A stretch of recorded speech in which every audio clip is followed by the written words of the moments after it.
দর্শক মণ্ডলী কেমন আছেন? আশা করছি সবাই ভালো আছেন। আপনারা জানেন যে আমি প্রতিদিন সকালে নিউ ইয়র্কের কুইন্স থেকে আমি সাধারণত প্রতিদিন একটি লাইভ করার চেষ্টা করি। আজ কথা বলবো এই ভাইরাসটি আসলে কিভাবে ছড়ায় এবং কোন একটি ডিসিশন যদি ফলো করেন তাহলে হয়তো আমরা এই যাত্রায় বেঁচে যাব। আজকের ভিডিওটি খুবই গুরুত্বপূর্ণ একটি ভিডিও। কিভাবে ছড়াচ্ছে এবং কোন একটি ডিসিশন ফলো করলে আমরা সবাই বেঁচে যাব বলে আশা করি, সেইটি নিয়ে আজ কথা বলবো। খুব গুরুত্বপূর্ণ একটি টপিক।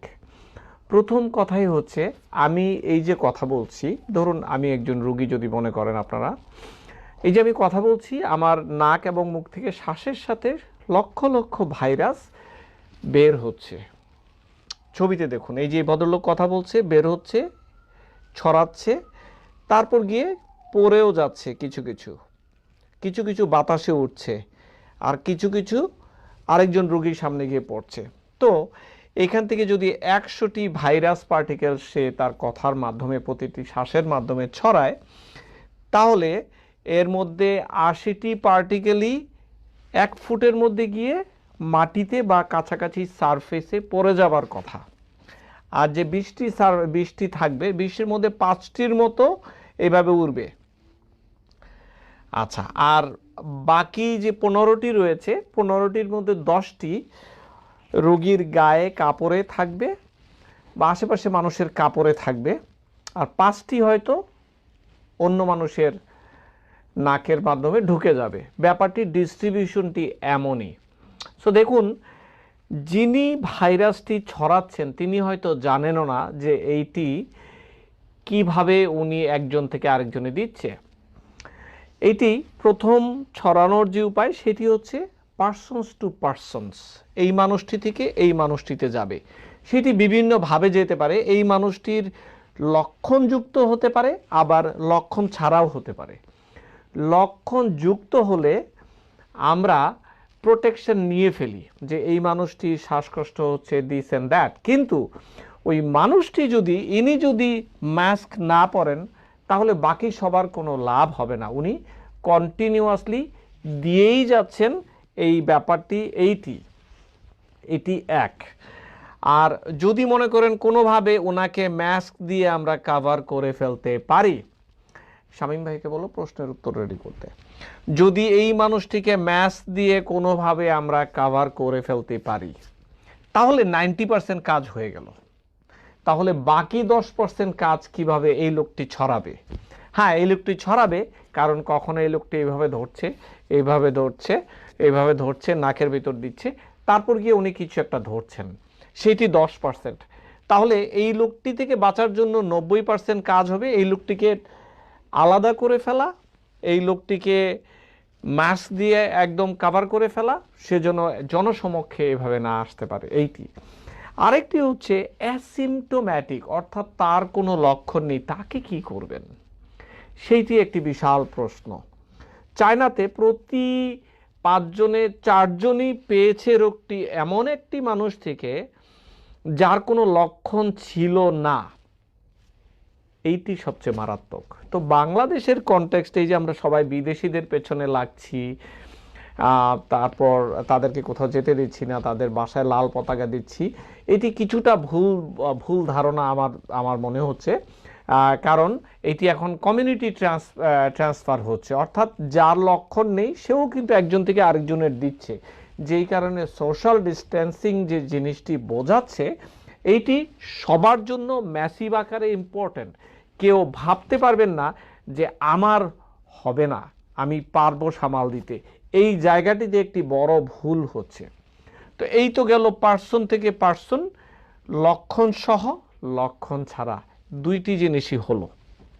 ঠিক আছে, এরপর আসুন কন্টামিনেটেড সারফেস, অর্থাৎ এই মানুষটি যে ভাইরাসটি ছাড়ছেন, যার লক্ষণ আছে বা নেই, এই ছাড়াগুলো, এই পার্টিকেলগুলো কন্টামিনেটেড সারফেস হয়ে যাচ্ছে। অর্থাৎ ধরুন ইনি কথা বলছেন, এনার শরীরেই কিন্তু অনেক পার্টিকেল থাকবে, ওনার জামা কাপড়ের উপরে, ওনার ঘড়ির উপরে, ওনার চশমার উপরে, ওনার রিংয়ের উপরে, ওনার হাতের সারফেসে, ওনার আঙ্গুলে। সেগুলো কোথায় যাবে? সেগুলো নিয়ে ভাবতে হবে। অর্থাৎ যার লক্ষণ একেবারেই নাই, তারপরও কিন্তু তার ঘড়ি, চশমা, মানি ব্যাগ, হাতের সারফেস, আঙ্গুলের সারফেস সব জায়গায় কিন্তু রয়ে গিয়েছে, তাহলে কি করবেন? জি, এই মুহূর্তে ধরে নিতে হবে আপনার আশেপাশের সমস্ত জায়গায় এই ভাইরাসটি লক্ষ কোটি ঘুমিয়ে আছে, এইটি ধরেই নিতে হবে। তাহলে কি করবেন? অলওয়েজ গ্লাভস ব্যবহার করুন এই মুহূর্তে, অলওয়েজ মাস্ক ব্যবহার করুন এই মুহূর্তে। এখন কেউ কেউ বলছে এটি এয়ারবর্ন হয়ে গিয়েছে, বেশ কিছু যুক্তি আছে। তো এয়ারবর্নের মধ্যে আমরা ধরে নিচ্ছি একটি সাধারণ মানুষ কথা বললে 6 ফুট পর্যন্ত এটি যেতে পারে যদি জোরে কথা বলে। আবার একটি গ্রুপ গতকাল থেকে বলা শুরু করেছে যে না, এটি আসলে 27 ফুট পর্যন্ত যাবে। তো সেইখানে বিজ্ঞানীরা কিছুটা ডিসপিউট করছেন। অর্থাৎ আপনি যদি অনেক জোরে শব্দ করে হাঁচি দেন এবং মাস্ক না থাকে, তাহলে থিওরিটিক্যালি 27 ফুট পর্যন্ত এটি যেতে পারে। কিন্তু এই জীবনে এই মুহূর্তে কেউ যদি 27 ফুটওয়ালা হাঁচি দেয়, মানুষ সবাই গিয়ে গলা চিপে ধরবে বলে আমার ধারণা। তো এটি তর্কের খাতিরে 27 ফুট কাউন্ট করেছে, প্র্যাকটিক্যালি এটি হয়তো সম্ভব নয়। তো ভাইরাসটি তবে কিভাবে বাঁচে এইটিও একটু জানা থাকা দরকার। ধরুন আমরা সবাই এই রুমে 100 জন মানুষ যদি থাকি, সবাই প্রোটেকশন নিয়ে ফেলেছি, কেউ কারো 6 ফুটের মধ্যে যাব না, তাহলে এই ভাইরাসটি কিভাবে বাঁচবে? জি, এই ভাইরাসটি তখন কোনো খাদ্য না পেয়ে এইটি মানব শরীরে, যেটি আমার ভিতরে ছিল, যদি লক্ষণ না থাকে, আমার শরীর শক্ত থাকে, অনেকের ক্ষেত্রে লক্ষণ ছাড়া এটি 12 থেকে 14 দিন পরে নিজে নিজে মৃত্যুবরণ করবে। এইটি একটি সাধারণ লাইফ সাইকেল। এখন যেই পদার্থটি, যেই ভাইরাসটি এই টেবিলের উপর পড়েছিল, আমার ঘড়ির উপর পড়েছিল, কি হবে? ধরে নিলাম কেউ ধরে নাই এই জায়গাটি, তাহলে কি হবে? তাহলে সারফেস ভেদে, অর্থাৎ টেবিলের উপর যেটি পড়েছে ও বাঁচবে 12 ঘন্টা, আমার ঘড়ির উপর যে মেটালের উপর বসেছে তার ওখানে বাঁচবে 24 ঘন্টা, তারপর কি হবে? এটি মরে যাবে। তাহলে এই গুরুত্বপূর্ণ অংশটি এখানে শুনুন।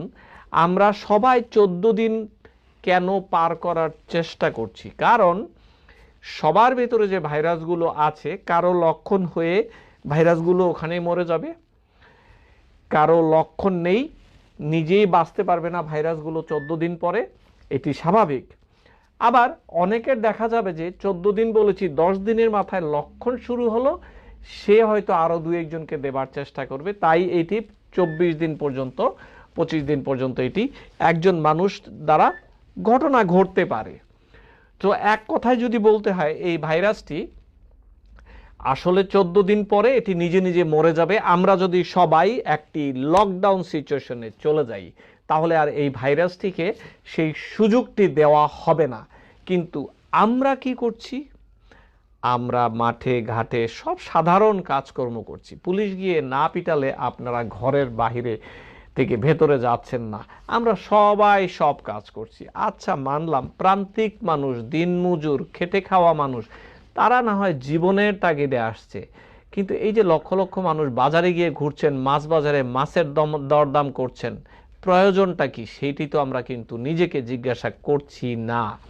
এইটি একটি বড় ইম্পর্টেন্ট প্রশ্ন। এক সপ্তাহের বাজার কিন্তু একদিনে করে ফেলা যায়, এবং এটি অফ টাইমেও করা যায় চাইলে। যারা বিদেশে থাকেন তারা কিন্তু অনলাইনে অর্ডার দিয়ে আপনারা কিন্তু বেঁচে যেতে পারেন, কিন্তু আমরা কিন্তু তা করছি না। এখন আসুন আপনাদেরকে পরিচয় করিয়ে দিব ইনকিউবেশন পিরিয়ড নামে একটি শব্দ। এইটির অর্থ হলো, এই ভাইরাসটি যে এই মুহূর্তে আপনার শরীরে ঢুকবে, বিশেষ করে এই নাক এবং মুখের মাধ্যমে, ও গিয়ে রাইট ওয়েতে কিন্তু আপনাকে রোগ তৈরি করবে না। ও প্রথমে তরকারিটি গরম করতে থাকবে। এইটি মানুষ ভেদে এবং ভাইরাসের লোড ভেদে এটি বিভিন্ন রকমের হয়। মানুষ ভেদে কেমন হয়? ধরুন একজন শক্তিশালী মানুষ, ইমিউনিটি ভালো, তার সাথে বড় লোডের ভাইরাসও ফাইট করতে সময় নেবে। আর কেউ যদি দুর্বল হয়, স্মোকার হয়, ডায়াবেটিক থাকে, বয়স বেশি হয়, সেক্ষেত্রে দেখা যাবে যে 5টি ভাইরাসই গিয়ে রাইট দেয়ার আপনার এই রোগটি লক্ষণ শুরু করে দিয়েছে। এটিকে আমরা বলি ইনকিউবেশন পিরিয়ড। শরীরে ঢোকার পরে তরকারি রান্না শুরু হওয়ার পরে তরকারি ফাইনাল গরম হওয়া পর্যন্ত এটিকে ইনকিউবেশন পিরিয়ড বলা হয়। কারো কারো ক্ষেত্রে 2 দিন, কারো কারো ক্ষেত্রে 10 দিন, কারো কারো ক্ষেত্রে 14 দিন পর্যন্ত এই ইনকিউবেশন পিরিয়ড, অর্থাৎ ঢোকার পরে লক্ষণ শুরু হওয়া পর্যন্ত। এখন এই ভাইরাসটির সাথে অন্য যে ভাইরাসগুলোর বা রোগের সম্পর্ক হলো এই বদমাইশ আপনার 21 দিন পর্যন্ত আপনাকে ভোগাতে পারে, কারণ 12-13 দিন পর্যন্ত ইনকিউবেশন পিরিয়ড। আমরা দেখছি অনেক রোগী 20-21 দিন পর্যন্ত তারা জ্বর ভাব, জ্বর নিয়ে ঘুরছে। অর্থাৎ এই ভাইরাসের পাল্লায় যদি একবার আপনি পড়েন, আপনার জীবন থেকে 24টি দিন শেষ, আপনি যত সুস্থ মানুষই হন না কেন। তাহলে একটি উপায় কি করার, প্রোটেকশন, গ্লাভস, মাস্ক, বাসায় বসে থাকা, কারো সান্নিধ্যে না যাওয়া। আমরা সবাই মিলে যদি একসাথে 21 দিন বা 14 দিন আমরা বসে থাকি একটা জায়গায় থেকে, আমরা কিছু করব না, এই ভাইরাসটি মরে যেতে বাধ্য সেখানেই। আমরা এইটি করছি না বলে আজকে আমাদের এই সাফারিংগুলো হচ্ছে। আমাদের মধ্যে একটি বড় অংশ মনে করছে আমার কিছু হবে না, আর এই কিছু হবে না মানুষগুলাই 3 দিন পরে গিয়ে ভুগছেন। এটি খুব ইন্টারেস্টিং, ইম্পর্ট্যান্ট একটি মেসেজ। এখন টেস্টিংয়ের ব্যাপারে আসুন। এই যেই মানুষটির লক্ষণ নাই তাকে কি টেস্টিং করাবেন? আইডিয়ালি আমি ব্যক্তিগতভাবে মনে করি সারা দুনিয়ার সবার টেস্টিং হয়ে যাওয়া উচিত। কেন? তাহলে বুঝতে পারবো আমরা কে কোথায় ভাইরাস শেড করছি বা না করছি। কিন্তু টেস্টিং নেগেটিভ মানে এই নয় যে আপনি ভাইরাস ক্যারি করছেন না। টেস্টিং তো করা হচ্ছে নাক থেকে, আপনার হাতের এখানে রয়েছে, ঘড়ির উপরে ময়লাতে রয়েছে, সেখানে রয়েছে, কি করবেন? হ্যাঁ, টেস্টিং একটি আইডিয়া দিবে, কিন্তু টেস্টিং আপনাকে পুরোপুরি ক্লিয়ার করে বলে দিবে না যে আপনি ভালো আছেন, আপনি ফেরেশতা হয়ে গিয়েছেন। তারপরও মনে করি টেস্টিং টেস্টিং টেস্টিং, সেটি আপনার লক্ষণ থাকুক বা না থাকুক, এই মুহূর্তে ম্যাসিভ টেস্টিং। যুক্তরাষ্ট্রের নিউ ইয়র্কে যেটি হয়েছে, আমরা ধরেই নিয়েছিলাম আমাদের হবে না, তারপর আমরা টেস্টিং ম্যাটেরিয়াল আনতে 3 সপ্তাহ দেরি করলাম। 3 সপ্তাহ আসার পরে ততদিনে ভাইরাসে আক্রান্ত রোগী অনেক বেড়ে গিয়েছে, আমরা আর কুলিয়ে উঠতে পারলাম না। আমরা হাসপাতালগুলোতে শুধু কিছু টেস্টিং দেওয়া হলো, বাকি ডাক্তার সাহেবেরা সবাই বসে আছে, তাদের কোনো চয়েস নাই। লক্ষ লক্ষ রোগী, টেস্টিং নাই কারো কাছেই। অথচ এই লক্ষ লক্ষ রোগী তৈরি হওয়ার আগে কিন্তু আরো মেনি লক্ষ মানুষ তারা ক্যারি করছিল, তাদেরকে কিন্তু আমরা টেস্টিংয়ের কোনো সুযোগই দিতে পারিনি। অনেকে বলতে পারেন যে বাংলাদেশে তো টেস্টিংয়ের কোনো ব্যাপারই নেই। এটি সত্য, এটি সত্য। সরকারও এই দিকে হাঁটছে। গতকাল থেকে শুরু হয়েছে, অনেক টেস্টিং সেন্টার তৈরি হচ্ছে। বঙ্গবন্ধু শেখ মুজিব বিশ্ববিদ্যালয়ের টেস্টিং ফ্যাসিলিটিতে দেখলাম যে তারা খুবই আন্তরিকভাবে, তাদের সেন্টারটি সবচেয়ে বেশি ফ্রেন্ডলি আমার কাছে মনে হয়েছে। তারা বোধহয় দলগতভাবেও প্রস্তুত মানুষের সেবা করার জন্য। আসলে সবাই সেবা করার জন্য প্রস্তুত, কমিউনিকেশনটা হচ্ছিল না। আশা করছি এই দৈন্যতাটা কাটিয়ে যাবে আরও 1 সপ্তাহের মধ্যে। বাংলাদেশের পরিস্থিতিতে মানুষগুলোকে বলছি আপনারা ভয় পাবেন না, যে যেখানে আছেন অবস্থান নিয়ে রাখুন। হলে কি করবেন সেটি নিয়ে পরে আলোচনা করব বা করেছিও এর মধ্যে। তাহলে এখন এই লোকটি যিনি এটির ঘাঁটি, এনাকে কিভাবে থামাবেন? এনাকে থামাতে হবে 2টি ভাবে। লক্ষণ থাকুক বা না থাকুক মাস্ক পরিয়ে দিন। তার মানে সারা দেশবাসী কি মাস্ক পরবে? আমি ব্যক্তিগতভাবে মনে করি পরা উচিত। মাস্ক চেষ্টা করবেন সার্জিক্যাল মাস্ক পরতে, যেটি দেখতে এই রকম, খুব অল্প দাম। আমার ধারণা বাংলাদেশে যদি পাওয়া যায় এটি 40 টাকার বেশি হবে না। একটি একদিন ব্যবহার করা যাবে। গ্রিন অংশ লক্ষণ না থাকলে ভেতরে থাকবে, আর আপনার যদি সর্দি কাশি থাকে তাহলে সাদা অংশটি ভেতরে থাকবে। কতক্ষণ পড়তে হবে? যতক্ষণ আপনি শ্বাস নিচ্ছেন, যতক্ষণ আপনার আশেপাশে মানুষজন আছে, যতক্ষণ আপনি আপনার বিছানায় আছেন, চেষ্টা করবেন এটি সাথে রাখতে আর গ্লাভস পরতে। আর যে কোনোভাবেই সম্ভব এই মুখমণ্ডলের এই জায়গাতে যেন আপনার হাত ভুলেও না যায়। এটি একটি ম্যান্ডেটরি একটি পন্থা। মাস্কিং, অনেকে বলবেন তাহলে কাপড়ের মাস্ক কি হলো? জি, কাপড়ের মাস্কও আছে, নাই মামার চেয়ে কানা মামা ভালো। কাপড়ের মাস্কটি সেই রকম। চেষ্টা করবেন এটি প্রতিদিন যেন ধোয়া থাকে এবং এটি কয়েকটি লেয়ার থাকে ভেতরে কাপড়ের। শুধু একটি লেয়ার দিয়ে বানিয়ে ব্যবহার করলেন, একটি দিনের পর দিন ব্যবহার হলো, এইটি হবে না। আপনাকেও পরিষ্কার পরিচ্ছন্ন থাকতে হবে। Recently CDC, centre for disease control, বলেছে কিছু না পেলে ব্যান্ডানা ব্যবহার করতে, অর্থাৎ বলছে যে কিছু না পেলে কাপড় ব্যবহার করতে পারেন, সেইটিও কিন্তু বলেছে সরকারিভাবে এই ইয়েরা। বাংলাদেশে যারা এরকম হিজাব পরেন তাদের জন্য তো অ্যাডেড প্রোটেকশন এইটা মনে হচ্ছে এখন। তাহলে বোঝাতে পারলাম একটি জিনিস যদি করতে হয় সেটি মাস্ক এভরিবডি, আর যেই বেচারা সোর্স তাকে যদি পরিয়ে দিতে পারেন 90% কাজ কিন্তু হয়ে গেল। কিন্তু এখন কে কার লক্ষণ হবে সেইটি নিয়ে যদি আপনি বসে থাকেন তাইলে হবে না, তাহলে কিন্তু সে অনেক লক্ষণহীন মানুষ ঘুরে ফিরে বেড়াচ্ছে, তাদেরকে আটকানো যাবে না। তো এইটি একটি মনে রাখবেন। ডাক্তার সাহেবদের জন্য পিপিই বা N95 মাস্কটি রাখুন, যারা সরাসরি রোগী লক্ষণযুক্ত রোগীদের সামনে যাচ্ছে, আর বাকিরা আমরা চেষ্টা করব সার্জিক্যাল মাস্কের সামনে যেতে। এখন প্রিভেনশন ইজ মাচ চিপার দেন কিউর, অর্থাৎ প্রতিরোধ অনেক সস্তা একটি উপায়, সেইটি আমরা বুঝতে পারছি, কিন্তু অলরেডি এর মধ্যে কোটি কোটি ডলার মানুষের খরচ হয়ে গিয়েছে, ভোগান্তি বেড়ে যাচ্ছে। 1920 সনের যেই স্প্যানিশ ফ্লু হয়েছিল সেইটিতে 10 কোটি মানুষ মারা যাবার পরে শেষে গিয়ে সবাই বুঝতে পারল আসলে এই মাস্ক যদি সবাই ঠিকমতো ব্যবহার করত এতগুলো লোক মারা যেত না। তখন যখন বুঝতে পেরেছে তখন বন্দুকের নলের সামনে সবাইকে বাধ্য করা হয়েছিল গ্লাভস পরতে, মাস্ক পরতে। আমরা আশা করছি আমাদের জন্য এইটি খুব বেশি দেরি হয়নি, এখনো সময় আছে। বিজ্ঞানীরা এক এক দিন এক এক কথা বলছে, তারা নিজেরাও বুঝতে পারছে না কি করবে, কারণ হঠাৎ করে তাদের সামনে সাপ্লাই লাইনটি ছোট হয়ে গিয়েছে। তারা কি করবে বলুন? তারা একবার বলছে শুধু ডাক্তাররা ব্যবহার করবেন, হাই রিস্ক পেশেন্টরা ব্যবহার করবেন, আরেকবার বলছেন কিছুই করবেন না, কেউ বলছে ব্যান্ডানা ব্যবহার করা উচিত, স্কার্ফ ব্যবহার করা উচিত। আমি মনে করি ভাই আপনার পর্যায় থেকে আপনি নিজে গ্লাভস এবং মাস্কের ব্যবস্থা করুন অল দ্য টাইম, এবং সোশ্যাল ডিস্টেন্সিং মেনটেন করতে হবে, এছাড়া কেউ বাঁচাতে পারবে না। প্রতিরোধী আসল কথা। বাংলাদেশ তুমি ভালো থেকো। দেখি কিছু প্রশ্ন এখন আমরা নিতে পারি কি না। আজকের প্রশ্নগুলো হচ্ছে, স্যার রোগী থেকে কবে মুক্তি পাবো, রোগটি থেকে কবে মুক্তি পাবো? আমার ধারণা এটি আরো 7-8 মাস এই স্পিডে থাকবে মানবের সামনে। শাকসবজির উপর কতক্ষণ থাকতে পারে?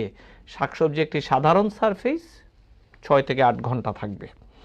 স্যার ব্লিচিং পাউডার মিশ্রিত পানি কতটা কার্যকর ভাইরাসের বিরুদ্ধে? জি,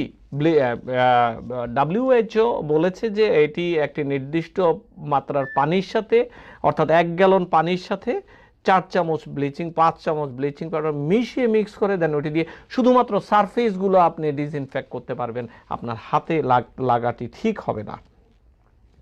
করোনা ভাইরাস কি বাতাসে ভাইরাসটি ছড়াতে পারে? জি, কিছু কিছু এভিডেন্স আছে যেটিতে মনে হচ্ছে যে এটি বাতাসে ছড়াতে পারে। গরম ভাপ নিলে কাজ হবে কি? গরম ভাপ বা একটু হালকা গরম পানি দিয়ে গার্গেল করলে মুখের ভিতর যে আবর্জনাগুলো জন্মায় বাতাসের সাথে ঢুকে সেগুলো ক্লিয়ার হয়ে যায়, এটি হেল্পফুল। একবার করোনা হলে আবার কি হতে পারে? দু একটি উদাহরণে মনে হচ্ছে হতে পারে, তবে বিজ্ঞানীরা এখনো 100% শিওর নয়। তবে উহানে, চীনের উহানে ইদানিং দেখা গিয়েছে আরেকটি ছোট্ট পিক দেখা যাচ্ছে। তারা ভাবছে যে তাদের নিজস্ব শহরের যে করোনা রোগী ছিল তারা শেষ হয়ে গিয়েছে, যারা বাহির থেকে ফিরতে শুরু করেছে তারা আবার আরেকটি পর্যায়ে নিয়ে আসতে শুরু করেছে, তারা আবার লকডাউনে চলে গিয়েছে ছোটখাটো। একবার করোনা হওয়ার 14 দিন পর কি জ্বর থাকবে? জি, অনেকের 18-20 দিন পর্যন্ত জ্বর বা জ্বর ভাব আমরা দেখতে পাচ্ছি। এক কঠিন জিনিস। সাধারণ ভাইরাস 5 দিন 6 দিন পর্যন্ত থাকে, এই মরার করোনা ইজিলি আমরা দেখি 12-13 দিন 14 দিন পর্যন্ত মানুষের জ্বরই থাকে, এটির কোনো ডিরেকশনই পায় না। মানুষ কি করবে? মানুষ কিছুই বুঝতে পারছে না। স্যার বাংলাদেশের মানুষদের নিয়ে কিছু বলেন। হ্যাঁ ভাই, আমি তো বাংলাদেশের মানুষ নিয়েই কাজ করছি বেশি। আমাদের অভিজ্ঞতা, আমাদের নলেজ, এগুলো থেকে যেন বাংলাদেশের মানুষ উপকৃত হয়, আমার ধারণাটি সেইটিই থাকবে। আর আমি তো ব্যক্তিগতভাবে একজন খাস দিলের বাঙালি, বাংলাদেশি। আমি যদি সুযোগ থাকতো বাংলাদেশে গিয়ে সার্ভ করতাম। আশা করি এই পর্যায় থেকে উত্তরণের পরে আমি হয়তো যাব বাংলাদেশে সার্ভ করার জন্য, যদি বাংলাদেশ আমাকে নিতে মনে করে যে আমাকে বাংলাদেশের প্রয়োজন। করোনা হওয়ার 14 দিন বাংলাদেশ, স্যার করোনা মৃত্যুর হার কত পার্সেন্ট? যে পেশেন্টগুলো মারা যাচ্ছে তার কারণ কি? মৃত্যুর হার যুক্তরাষ্ট্রে এই মুহূর্তে 4.5% মতো। এখন নির্ভর করে মৃত্যুর হার কোন মানুষটির হলো। একজন বয়স্ক মানুষের যদি করোনা হয়, এরকম 100 জন বয়স্ক মানুষকে যদি নিয়ে স্টাডি করা হয়, দেখা যায় যে তাদের মৃত্যুর হার 10% পর্যন্ত। আর একজন ইয়াং মানুষ, ইয়াং পেশেন্ট, তার জন্য যদি হয় সেক্ষেত্রে তার ক্ষেত্রে দেখা যায় যে 2 থেকে 3%। তাই সব মিলিয়ে অ্যাভারেজ করে দেখা গিয়েছে প্রায় 4%। তারপরও এক এক কমিউনিটিতে এক এক রকম। যেমন ধরুন ইটালিতে মৃত্যুর হার আরেকটু বেশি, 4.5-এর উপরে 5 পর্যন্ত দেখা গিয়েছে। কেন? কারণ ওদের বয়োবৃদ্ধের সংখ্যা বেশি। স্যার মানে চোখের মাধ্যমে কি করোনা হতে পারে? জি, চোখ একটি ওপেন মিউকাস মেমব্রেন। আমার সামনে কেউ যদি করোনা আক্রান্ত রোগী এসে কথা বলে, চোখের মিউকাস মেমব্রেন দিয়ে এটি ঢুকতে পারে। স্যার সিক না হলে কি মাস্ক পরতে হবে? জি, লক্ষণহীন অনেক করোনা রোগী আশেপাশে আছে, সবাইকে মাস্ক পরিয়ে দেওয়া উচিত। এটি আমি ব্যক্তিগতভাবে বিশ্বাস করি। WHO যা ইচ্ছা বলুক, আজকে থেকে 6 মাস পরে আমি শুনতে চাই না যে এটিও একটি রেকমেন্ডেশন ছিল।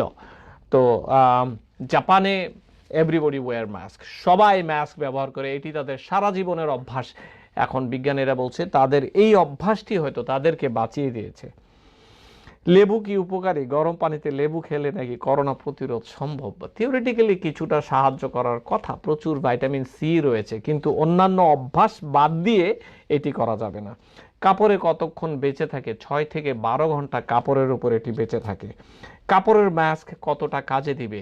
আমি বলতে পারছি না কাপড়ের মাস্ক কতটা কাজে দিবে। বিজ্ঞানীরা এখনো বলছে মাস্ক সবার জন্য নয়, কিন্তু তারপরও আমি বলবো পরিষ্কার মাস্ক কয়েকটি লেয়ারে যদি বানানো থাকে, সামহাও এটি হেল্প করার কথা। কিছু নাই মামার চেয়ে কানা মামা ভালো, সেইভাবে এইটিকে নিতে হবে।